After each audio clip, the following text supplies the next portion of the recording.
Hey folks, welcome back to Money and Politics. Hope you had a fantastic Christmas with your family. I'm going to start off by asking you to subscribe and comment. Subscribe if you haven't. A lot of people still haven't subscribed, but we're going to be covering some issues today, and it's an example of some of the reasons why you want to subscribe.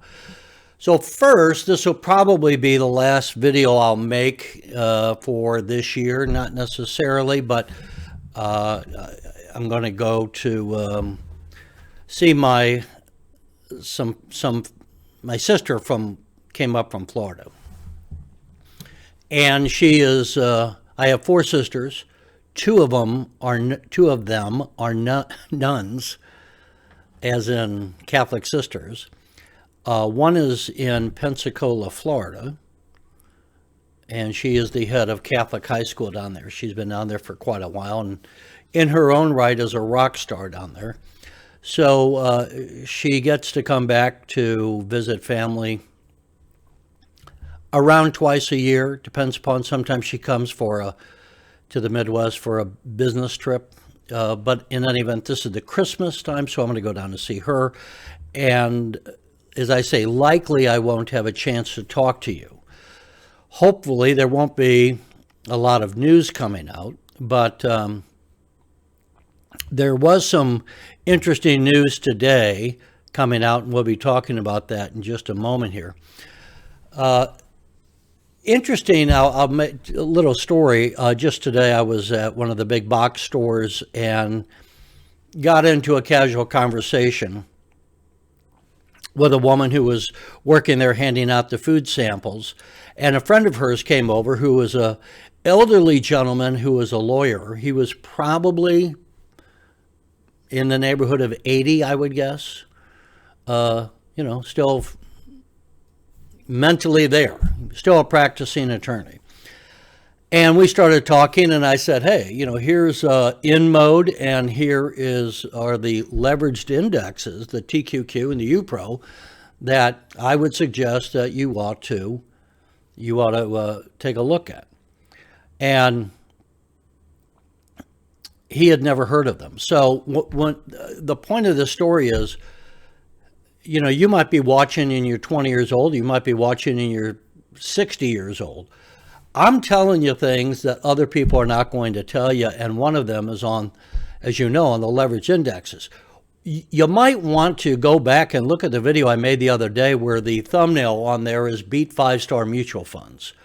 And I didn't start off on that video. I think it might have been after about 7 minutes in or so, where I got to the point where I was talking about how the leveraged indexes can beat almost everything else. And today, along that line, there was a news report that came out. First of all, I got the notice that the S&P 500 hit an all-time high today, as did, therefore, UPRO.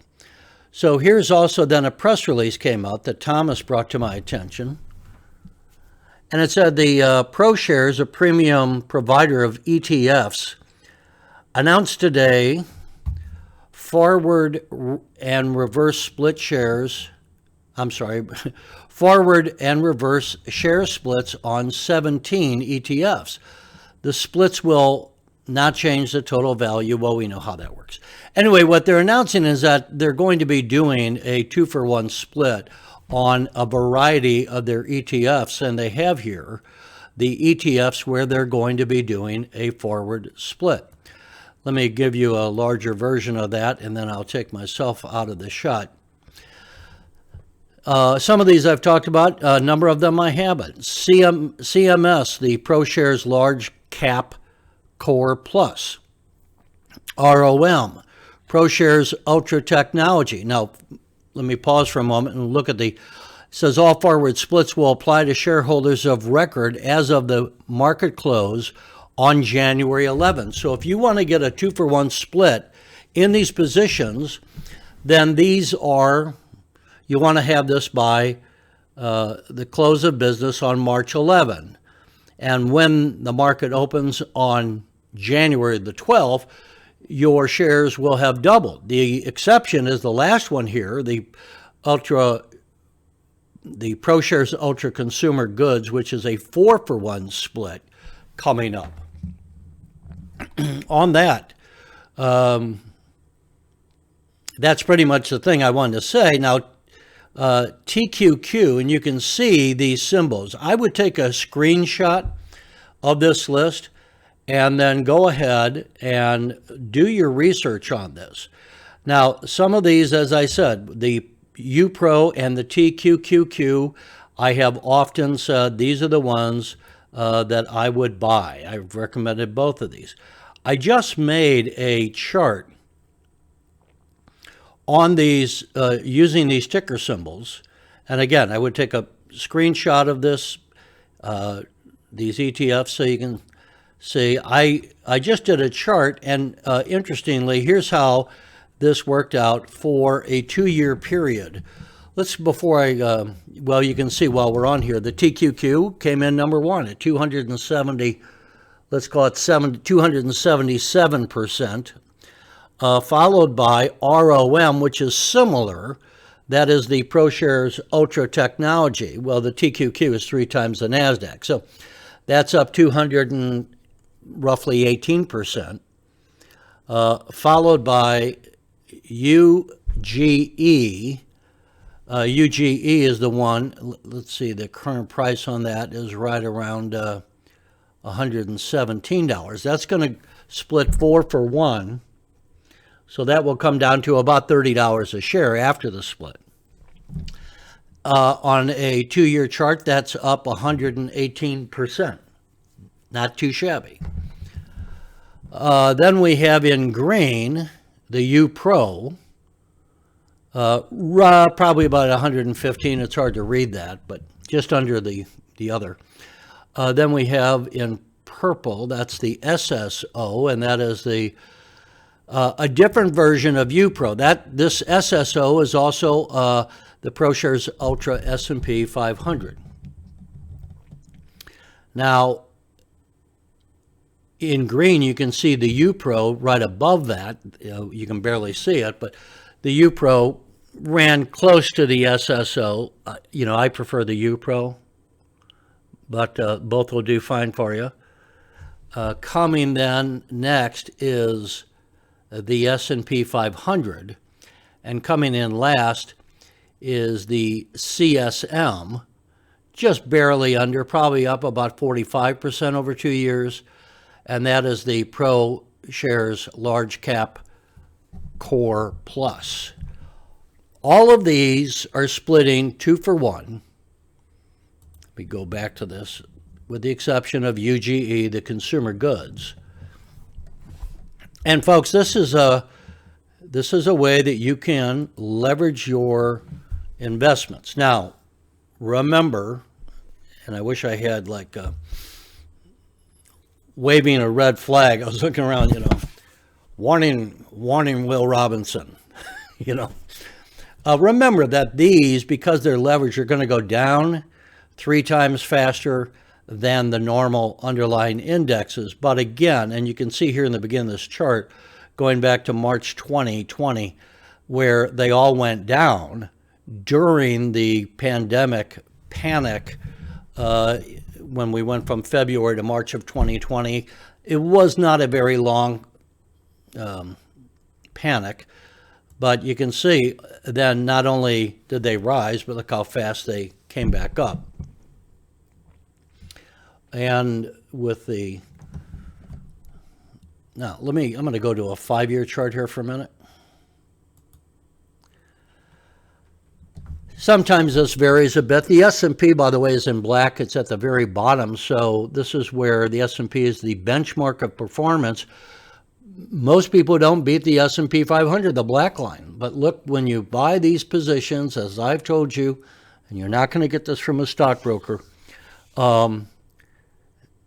look at the performance. And again, last January, coming in top place there, you can see over 5 years, at basically 1,400%, the TQQQ. And last December, or January rather, that split 2-for-1. And it's going to split again, as we just said, 2-for-1. So I had a friend, I recommend that she buy the TQQQ. This was back in 2020 when the market fell low. She was getting, I think she was getting it, if memory serves, at about $35 a share. And it went up and split 2-for-1 in January of 2021. So her 100 shares became 200 shares. And now her 200 shares are going to become 400 shares. So from about March of 2020 to January of 2021, just, in roughly 2 years, she's going to go from having 100 to 400 shares.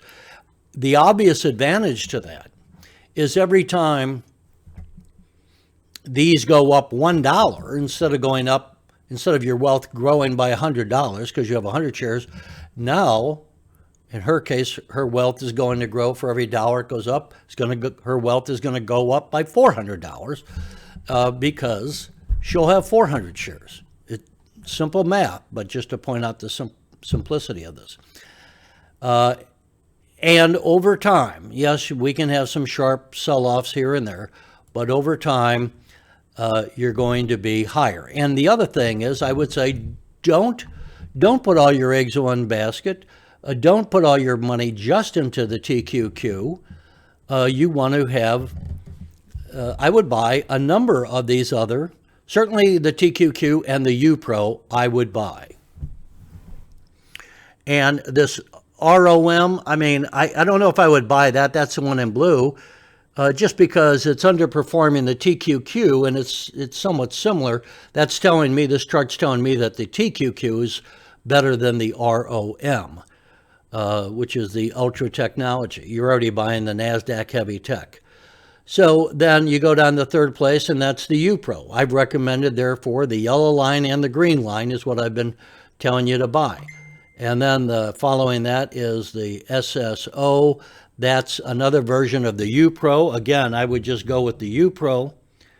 And would I go with the red? The red is the UGE. That's up 205%. Maybe. That's going to be splitting 4-for-1. As I said, that's going to go from, where is it now? At, I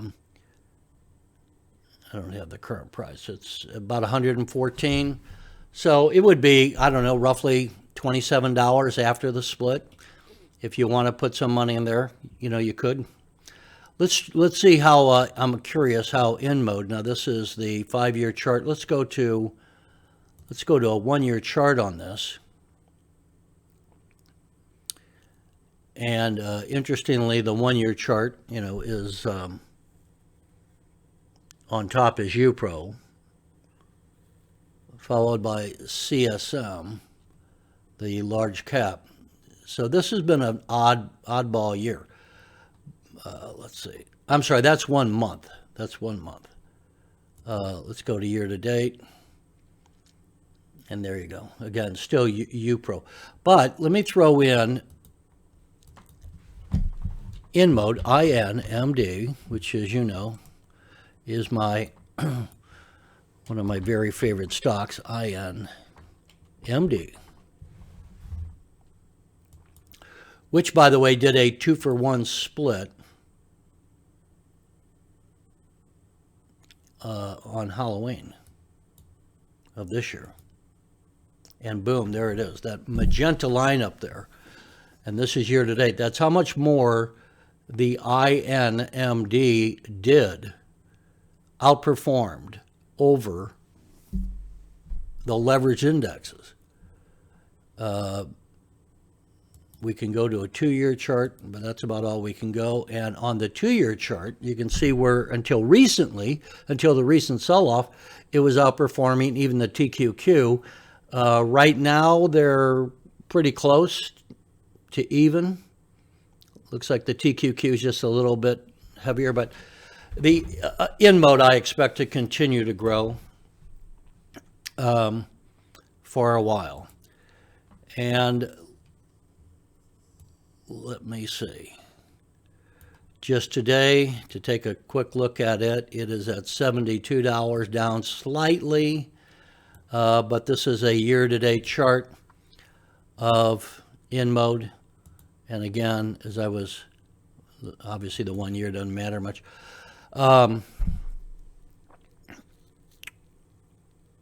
You can see the recent sell-off, which I think is a buying opportunity. And I think this will continue to grow. Again, their fiscal year ends here in December. We'll get the earnings around Valentine's Day. You can see on these dots that they've outperformed every quarter on the expectations. The most recent here, they had 55 cents, where the estimate was 50. And you can see where the growth, I'm predicting, whereas last year the revenue was $206 million, I'm predicting the revenue for InMode when it's reported for the full fiscal year in February, in around Valentine's Day, I'm predicting their revenue will be about close to $350 million. Could be a little higher, could be marginally lower.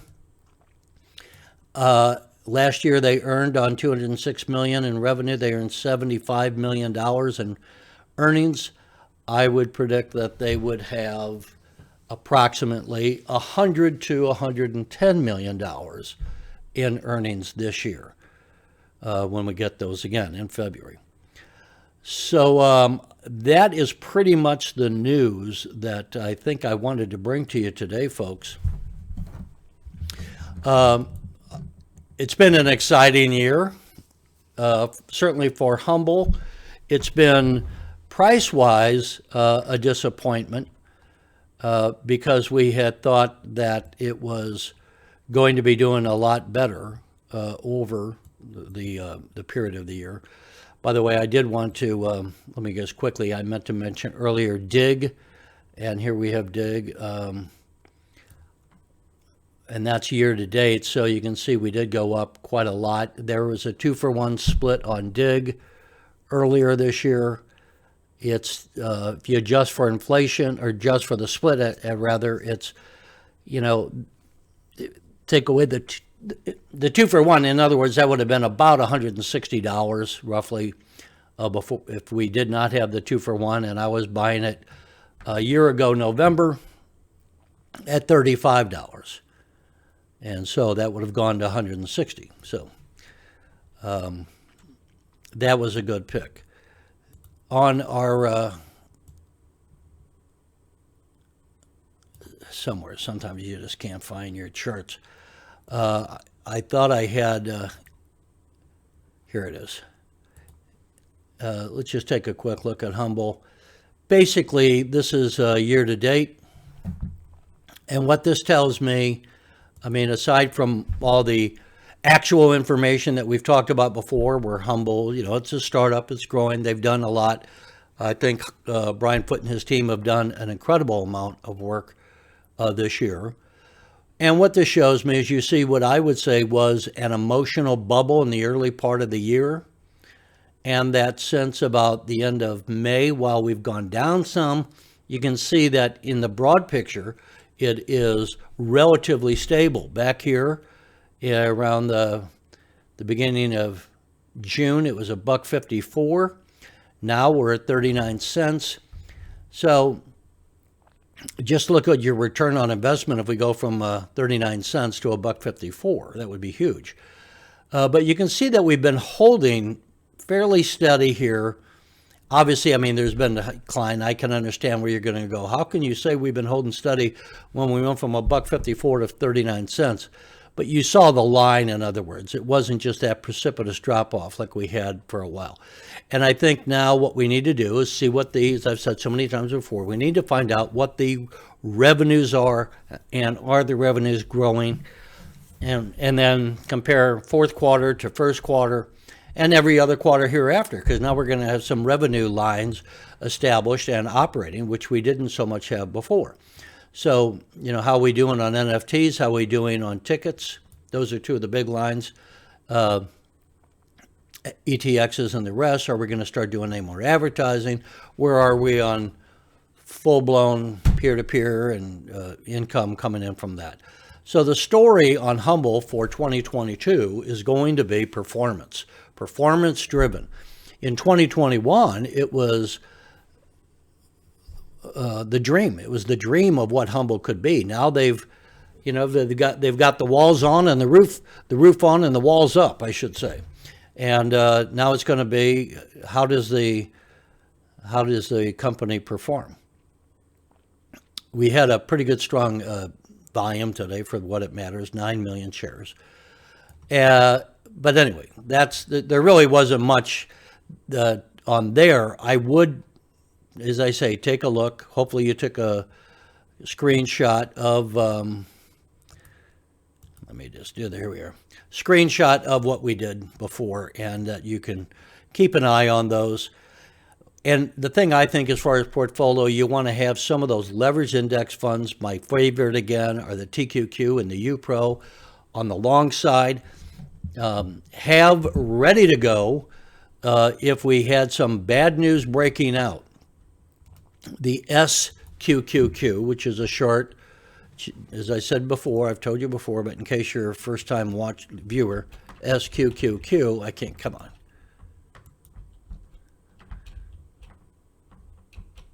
It's not cooperating with me, but you want to have a short, you want to know of this. I wouldn't necessarily, you could put some money into it right now. 569, because the markets were up, this went down. This will go up when the markets go down. So I would say the SQQQ would be not a bad thing to have at the ready, or if you want to take a little position here and you can buy some more going forward. Again, this would be a way to hedge. And by hedge, I mean you've got a position in the SQQQ that will go up in value as the NASDAQ comes down. So if you were to buy, as an example, 100 shares here at $569, so that would cost you $569 at current price. You know, it wasn't that long ago. Let me go to just a 5-day here. We shot up. And here's where I need to lean in a little closer and see this. It shot up to almost $7 the other day. That was December 20th. So this can be volatile, and that could be volatile to your advantage. If that went up to $6.90, that would be a whole dollar gain if you bought it here and then wanted to take money off the table. So I would not say you're wrong if you wanted to buy some of this. So if you bought 100 shares, it'd be $569. If you sold it when it was at $6.90, that's $690. So you'd end up with $130 over where it is today. And that was just on the 20th. This is the 27th. That was last week. If we went forward and there was some collapse of the NASDAQ, that could be a big winner. I mean, that could go to, $20.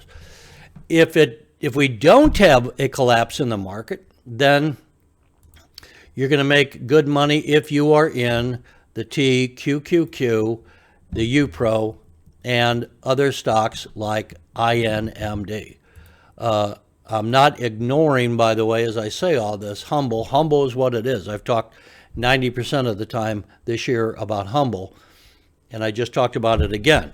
That's going to come along. You know about that story, and at 39 cents, folks, especially if you, look, if a lot of you are having a boatload of shares and you don't want to put any more new money into it, that's fine. I would bless that. But if you are a relatively new buyer and you are a new follower of mine and you don't have a lot of Humble stock, then I would say go ahead and, take a position on that.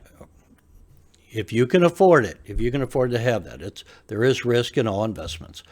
Okay, if you want to subscribe, please do. If you want to write to me or follow me on Twitter, I should say, there's the Twitter handle. And if you want to write to me, there you go. Some of the people I asked the other day to make a comment about should I change anything. Some suggested, I think I had some good comments, that they wanted me to Do some generic videos where I just kind of talked about some of the mechanics of investing. Should you use a stop loss as an example? I kind of just did when I gave you one with the SQQ to hedge your position. But your stockbroker's not telling you that either if you ever dealt with a stockbroker. There are very few guys are coming up at the Christmas party saying, hey, buy SQQQ. You know. But folks, look, I'll let you go. Have a great New Year. Have a safe New Year.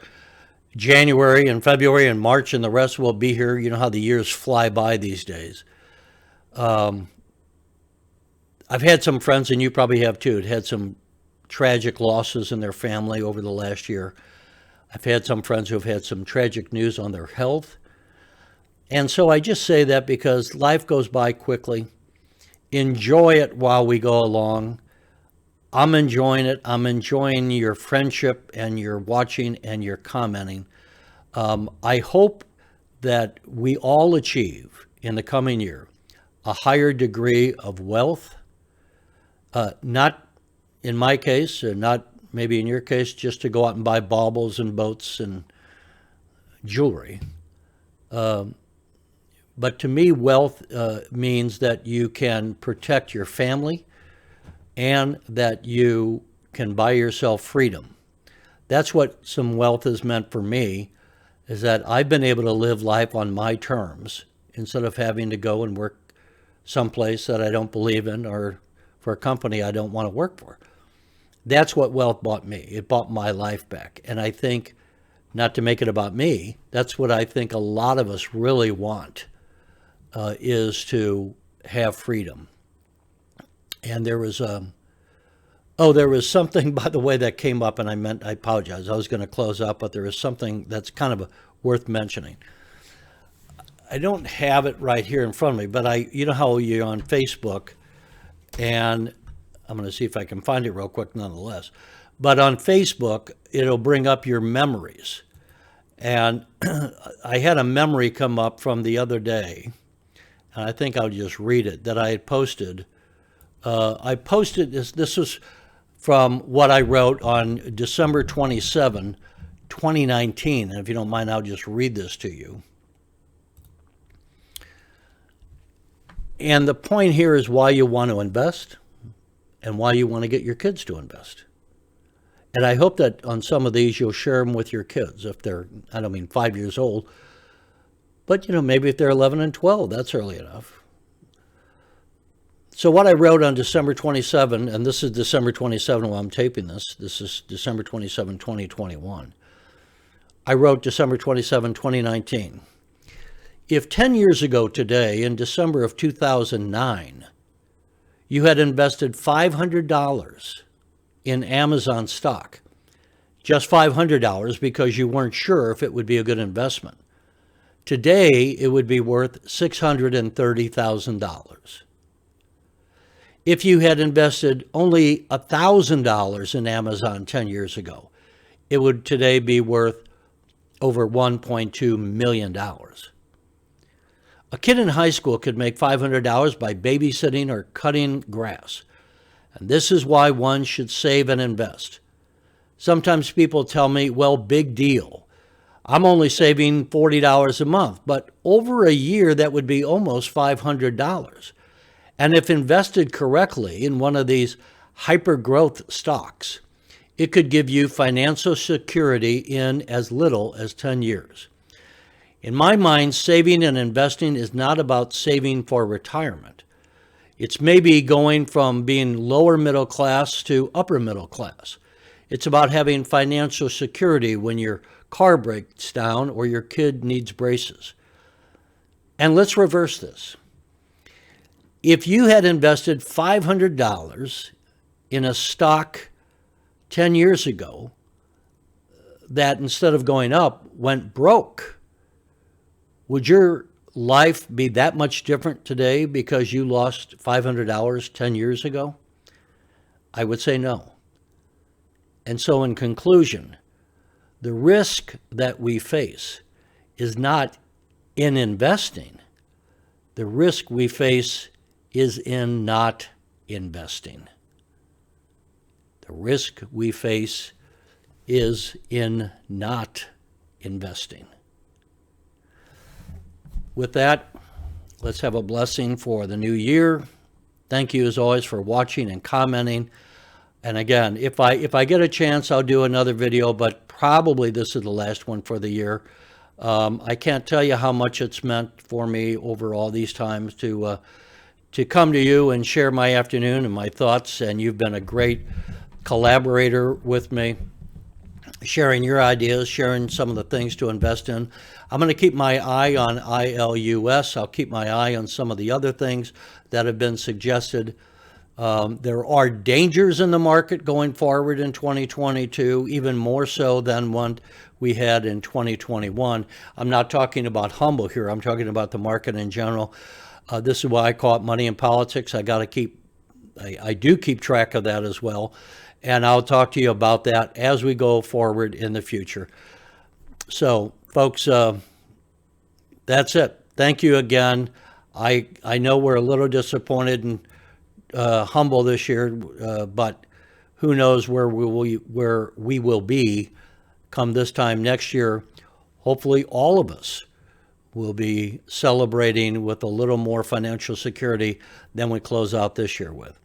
In the meantime, thanks as always. I appreciate it, and we'll say goodbye for now. See you next year, folks.